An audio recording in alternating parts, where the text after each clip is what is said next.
इसी तरह से एक बड़ा ही इंदोनाक अफसोसनाक वाक़या हुआ जिसमें सीटीडी के 2 ऑफिसरान ने और एक ऑफ़िसर जिसको मैं ज़ाती तौर पे जानता हूँ, नवीद सियाल, जो डायरेक्टर थे, बहुत ही बहादुर आदमी था, बहुत बहादुर आदमी था। उसने बड़े-बड़े जो है वो यानी टास्क जो हैं वो उसने अपनी जान पे खेल के जो है वो पूरे किए। और उनको भी कल जो है उनके ऊपर हमला हुआ दहशतगर्दी का, और वो उन्होंने जाम शहादत जो है वो नोश किया।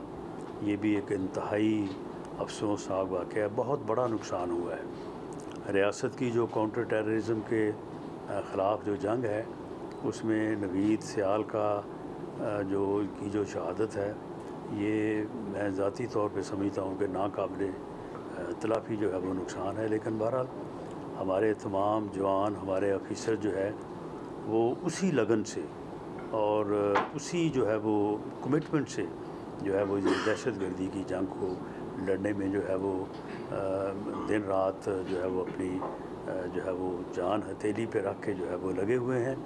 देखिए, ये ऐसी एफ़र्ट्स होती हैं कि इनको जो है वो पब्लिक नहीं किया जा सकता। ये नहीं कहा जा सकता कि जी हम कल अब ये करेंगे, आज हमने ये किया है, क्योंकि इससे फिर जो है वो कामयाबी का जो मार्जिन है वो कंप्रोमाइज़ होता है। लेकिन इससे ये ना समझा जाए कि जी हो कुछ नहीं रहा, यानी क्योंकि दहशतगर्दी का जो वाक़या होता है वो तो बड़ा हाईलाइट होता है, उसका तो रेड अलर्ट चढ़ता है, उसकी जो है वो ख़बर बाज़ औक़ात जो है वो लाइव 2-2 3-3 घंटे जो है वो वाक़या चलता है।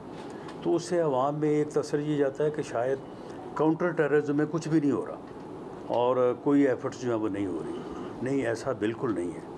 इस सिलसिले में बहुत एफ़र्ट्स हो रही हैं और उन एफ़र्ट्स का नतीजा ही है कि पाकिस्तान जो है वो जोग्राफियाई जिस महल वक़ूअ में है और जिस तरह का उसके इर्द गिर्द जो हालात पाए जा रहे हैं, तो उसमें जो है वो पाकिस्तान का इस दर्जे में भी जो है वो रहना जो है, ये उन कुर्बानियों की वजह से है, इन शुहदा की वजह से है जिन्होंने जो है वो कुर्बानियाँ पेश की हैं। तो इस सिलसिले में भरपूर जो है वो काम हो रहा है। कौम को इस बारे में भी जो है वो पूरी तसल्ली तशफ़ी जो है वो होनी चाहिए।